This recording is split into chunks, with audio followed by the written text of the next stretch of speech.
ये गांव बोहका में एमएल रंका का स्वागत करते हुए जो दीपेंद्र की सीट के लिए, रोहतक की सीट के लिए यहाँ वोट मांगने के लिए बोहका गांव में पहुँचे हैं। लोगों का यहाँ प्रेम मिलते हुए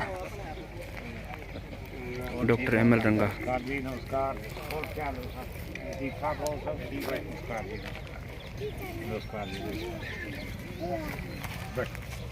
बैठो बैठो बैठो। राम राम जी, राम राम। ठीक हो?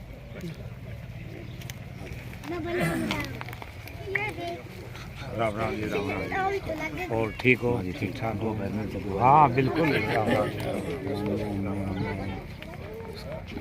राम राम जी, राम राम।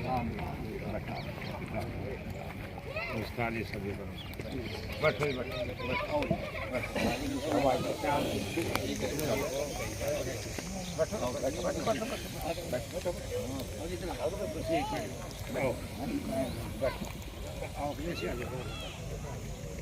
मान के योग डॉक्टर एमएल रंगा, पूर्व मंत्री हरियाणा सरकार व डॉक्टर साहब हमारे गांव में पहुंचने पर सबसे पहले हार्दिक अभिनंदन करते हैं, स्वागत करते हैं।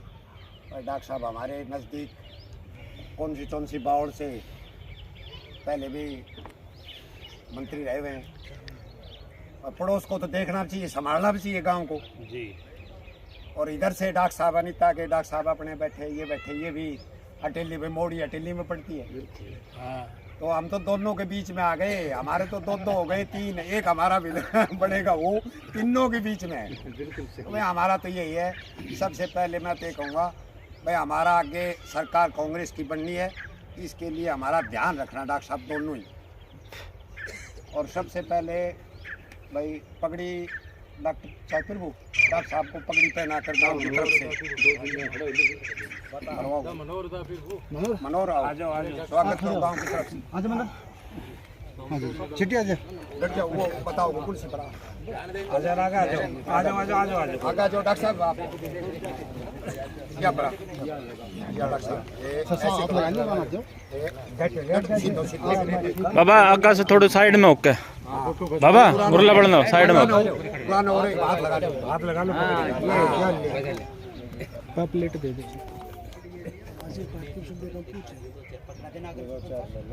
ये 2-4 ये ले लो, प्रकार ले लो भाई, 2-4 लो। हाँ ये ले लो डॉक्टर साहब, घोषणा पत्र। हाँ जीविया मनोहर ये डॉक्टर साहब को बनाया ये भाई डॉक्टर साहब को आ जाओ डॉक्टर साहब आ जाओ। ये कोई बात लपेट दो साइड में आ जाओ बाबा एक बार। साइड में आ जाओ प्लीज।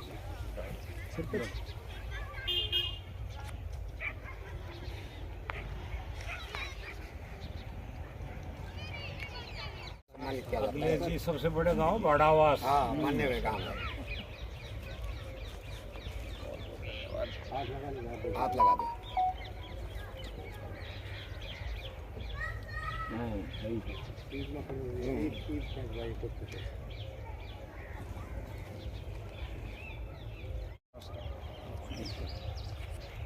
सभी साहिबान, डॉक्टर साहब, गाँव की सरदारी, मैं सभी को निवेदन करना चाहता हूँ कि जैसे ये कह रहे हैं 400 पार कुछ नहीं है। आप देखना रिजल्ट कोई और ही होगा कुछ, क्योंकि हम भी जा रहे हैं, आप भी जा रहे हैं। कल मैं अलवर क्षेत्र में था रिश्तेदारी में, कहीं भी मुझे कोई ऐसा आदमी नहीं मिला अब भाई हम बीजेपी को वोट देंगे। हर जमींदार, किसान, युवा वर्ग हर परेशान है। आपने देखा कि हमने यहाँ से जैसे बोलते हैं कि भाई चलो राव साहब की वजह से हम वोट देते हैं, हम कई गांवों में जाने का मौका मिला, लेकिन एक चीज़ देखो कि जो वहाँ से हमारा जो सांसद है दीपेंद्र जी है, ये जितनी आवाज़ उठाता है इलाके की, क्या अरविंद जी ने उठाई इतनी आवाज़? नहीं उठाई ना। 5 साल में दिखा है। हाँ बाबूजी विपक्ष में थे, लेकिन हम देखते हैं वहाँ भी बोलते हैं, ये पक्ष में होके भी नहीं बोले। कोई मुद्दा उठाया हो, कोई यहाँ कोई योजना लाए हो, कुछ नहीं। कोई कॉलेज, कोई यूनिवर्सिटी, सरकार थी ऊपर भी थी नीचे भी थी, वाले होंगे मुकाबले, चार तो नहीं। आप देखना, आज की बात याद रखना, पूरी मजबूती से समझा बुझा के जी पूरा सहयोग करो की बदकौशली से, ठीक है। नमस्कार।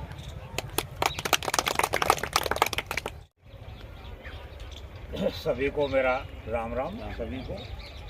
आज इस इलाके के सबसे बड़े गांव में आयोजित सभा में हमारे बीच में आदरणीय डॉक्टर साहब, मेरे साथ आए हुए भाई अखिलेश यादव जी, आदरणीय सरपंच साहब, भाई पवन जी, दूसरे सभी कार्यकर्ता, मेरे सम्मानित बुजुर्गों, नौजवान साथियों और प्यारे बच्चों, आज सबसे पहले मैं पूरे गांव का आभारी हूं कि आपने मुझ छोटे से कार्यकर्ता के लिए इतना बड़ा आयोजन किया और आपने अपना काम छोड़, नाम का काम छोड़ करके लावणी में खेतों में आदमी काम कर रहे हैं, फिर भी आपने मुझे आकर के सम्मान दिया। मैं आप सबका बहुत बहुत धन्यवाद करता हूँ। आज हमारा आने का मकसद, वैसे तो ये गांव बहुत जागरूक है, लेकिन फिर भी जिस तरह से कोई निमंत्रण की बात हो, शहर में हमारी तो हाजिरी ज़रूरी होती है, इसलिए पूरा गांव, पहले से भी दीपेंद्र जी, तो आपने दीपेंद्र जी का काम देखा है और हर सुख दुख में आगे रहते हैं। अरविंद शर्मा को मैं अच्छी तरह जानता हूँ, करनाल में एमपी थे जब भी जानता हूँ, सोनीपत में थे तब भी, और इस बार तो इसने मना भी कर दिया था कि जी पर इनको कोई भी नहीं मिला, तब इसको फंसाया, भाई तू ही जा पंडित जी, तू ही जा। अब वास्तव में सच है, सुधराना में गया, माइक लेकर चले, खेता में भागे लोग, बोले क्या बात, बोला जी 5 साल के आसपास अगर सड़क पर से भी निकला हो तो बताओ, गांव की तो बात छोड़ दो। तो जब आपको चुना था, आपकी ग्रांट का है, आप बताओ कौन से गांव में ग्रांट दिया आपने, आपने बताओ कौन से गांव में बाढ़ लगवाए, कोई काम करे आपने। हम आपका ये नहीं कि विरोध, हम विरोध करने के लिए कर रहे हैं, हम ये कहते हैं जब गांव ने आपको 80% वोट दी और गांव ने जिताया, तो इतना तो आपका भी फर्ज बनता है कि वहाँ करनाल से वहाँ से आकर के और सुधराना और बोका में आखिरी छोर पर हमने आपको जिताया, और उसके बावजूद हम ये देख रहे हैं, तो क्या समझे, ये समझे कि आप अयोग्य हो, आप वोट देने के लायक नहीं हो। डॉक्टर साहब नमस्कार।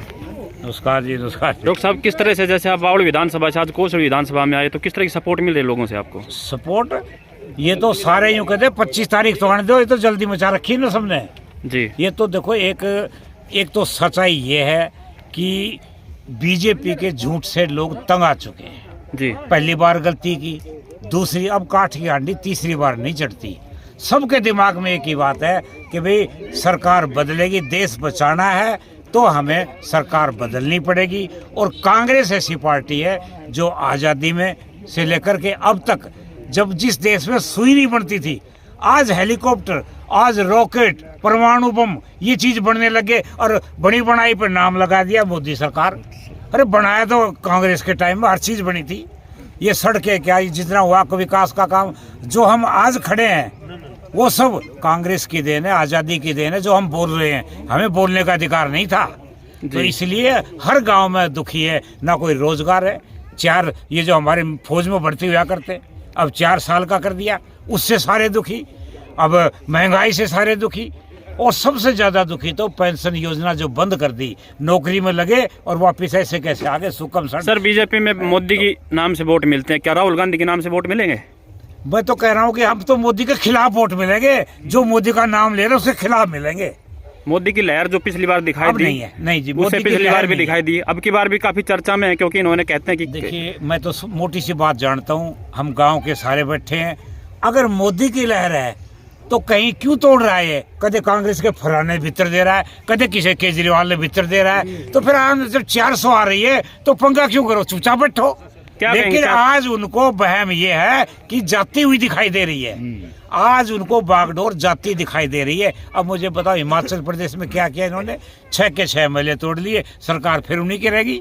अब वो 6 को बीजेपी को दे दी, और बीजेपी वाले थे कांग्रेस में आ गए। क्या लिया इन्होंने? चौहान को 400 पार को क्या कहेंगे सर? 400 पार, मैं तो ये कहूंगा कि हरियाणा वाले भूले नहीं 75 पार के नारे को। जिस तरह 75 पार कहकर 40 आई थी, उतनी % अब 400 की डाल लो, उतनी % आएगी। 75 में से 40, तो 400 में से कितनी ये लगा लो, बस 200 से ऊपर आंकड़ा नहीं जाएगा इनका। 200 से ऊपर आंकड़ा नहीं जाएगा सर। यहाँ जैसा तभी आज तो ये सारा हो रहा है। अगर फिर तो अब पहले दिन में 1 सभा करते थे, अब 4 सभा करने लगे। जब आपको ये पता है कि हमारी 400 सीट आ रही है तो 4-4 सभाएं क्यों कर रहे हो, क्यों लोगों का टाइम खराब कर रहे हो? तो इसलिए आज तंग आ चुके हैं बेरोजगारी से, महंगाई से, पेंशन स्कीम से, और सरपंच से लेकर पटवारी, क्लर्क, सारी दुनिया तो हड़ताल पे डाली, सबकी शिकायताड़ी होली। अब क्या क्या छोड़ा इन्होंने। सर अहिरवाल में राव साहब का अच्छा नाम है और एम्स से भी काफी उनको फर्क पड़ा है, क्या इससे सपोर्ट मिलेगी इनको? भाई एम्स नहीं था जब भी लोग दवाई लेते थे, और एम्स बनेगा 15 साल के बाद बनेगा जी। और डिफेंस यूनिवर्सिटी का किसने शिलान्यास किया था? राव इंद्रजीत जी डिफेंस मिनिस्टर थे जी। 14 साल हो गए। 200 एकड़ जमीन बिनोड़ा गांव के चौधरी विचारों ने दी थी पंचायत की, 4 दीवारी बना दी 14 साल में। जो ईंट लगी थी ना, ईंट भी नहीं है वहाँ, पशु भी नहीं चल पा रहे। तो मैं तो ये कहता हूँ जब ये चालू हो जाएगी, कोई गोली पोड़ी मिलन ला जाएगी, तब की उम्मीद। अब तो भाई देखो शिलान्यास किया है, बजट 300 करोड़ का दिया है, 300 करोड़ में 4 दीवारी होगी। अगर देते तो 3650 करोड़ का बजट था इसका, 3650 करोड़ देते। और जब चौधरी भूपेंद्र सिंह हुड्डा ने भगत फूल Singh medical Kalpana Chawla university declare की थी जी, तो उन्होंने क्या किया, कहता कि मैंने आज डिक्लेयर की है, कल से क्लास लगेंगी। और उसी समय दाखला करके क्लास रोहतक मेडिकल कॉलेज में लगा दी, कल्पना चावला मेडिकल कॉलेज के नाम से। तो सबको तसल्ली होगी करनाल में कॉलेज बनेगा, और वो यूनिवर्सिटी बनी। अगर यहाँ की थी तो ये सेशन आ रहा जून में, 120 सीटें MBBS की रोहतक में चला दो, यहाँ एम्स बने ठीक नाम से, हम तो मान जाएंगे भी बनेगी। कुछ तो करो, कुछ तो करके दिखाओ। उसकी भी मांग रखी जा रही है सर, क्लास के लिए भी मांग रखी जा रही है जनता तो मांग की। रखे चला दो तो फिर तो हमने तसल्ली हो जाएगी। आपके हिसाब से एम्स में अभी काम नहीं होना, कहने का मतलब? मैं तो ये कह रहा हूँ कि काम तो होता रहे जी, लेकिन ये काम तो सबसे आसान है, क्लास लगानी। जी वहाँ बिल्डिंग बनी हुई है, लैब बनी हुई है, मास्टर रहे, प्रोफेसर रहे, सब रहे। भाई आप 120 सीट 60 सीट ही चला दो वहाँ क्या के नाम की। जी, एक बार भारत सरकार के खाते में एम्स के नाम से, एम्स यूनिवर्सिटी के नाम से सीटों का खाता शुरू हो जाए, फिर कोई माई का लाल बंद करने वाला नहीं है। और जब तक सीट शुरू नहीं होती, एडमिशन नहीं होते, बस जब तो दुकड़ चाट दुकड़ रहेगी। ये जी, जी, थैंक यू सर।